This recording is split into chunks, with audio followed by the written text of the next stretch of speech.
Well, the New England Patriots weren't in the Super Bowl, but Tom Brady's name was still the topic of many discussions this past weekend. I'm Sierra Goodwill here with Evan Lazar.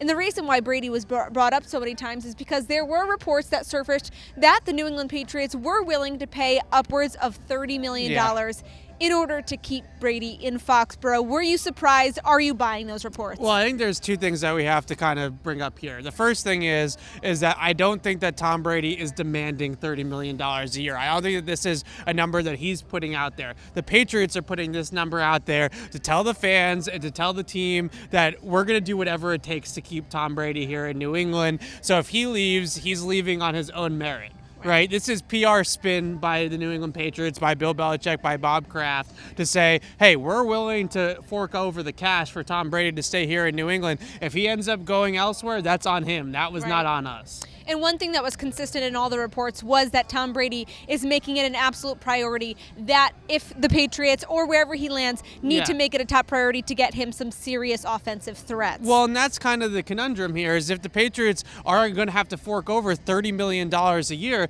that's going to tie up most of their cap space that they do have. We're not even talking about going out and getting guys. What about keeping some of their own guys? Joe Thuney, Devin McCourty, Kyle Van Noy, all these free agents that they have that are key free agents, especially on the defensive side of the ball. The Patriots can't afford to pay Tom Brady $30 million a year, plus the escalator from his prorated signing bonus from the last contract that he signed, and then have that money hit the cap, and then have the money left over to go get him weapons to retool the roster. It doesn't add up financially for the Patriots. And how do you feel about the reports that the Oakland Raiders are interested in Tom Brady? What do you think about that fit? That fit for me, for Brady's perspective at least, is more about the TB12 brand than it would be a football decision. And I just find it hard to believe that Brady would make a decision based off of his brand and off of him getting more money out of the TB12 method and all that kind of stuff.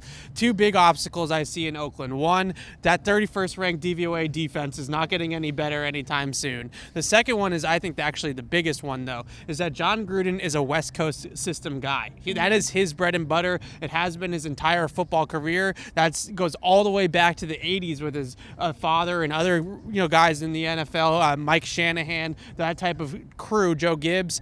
To see John Gruden go completely away from that to do what Tom Brady's comfortable with, or for Tom Brady to adjust to another system at this stage of his career, that's a big obstacle that I don't think gets talked about enough when you look at other teams, is that Brady's ran the same system for 20 years. He's not about to go and change his entire philosophy now. Well, this Patriots Press Pass is brought to you by Books. If you're still looking for that Valentine's Day bouquet for someone special, you have got to check out Books. They have beautifully designed bouquets, sweet treats, gifts, and so much more. For 25% off, go to Books.com/garden and use code GARDEN. That's Books.com/garden and use code GARDEN. For all the rest of our off-season coverage, head to our website at clnsmedia.com.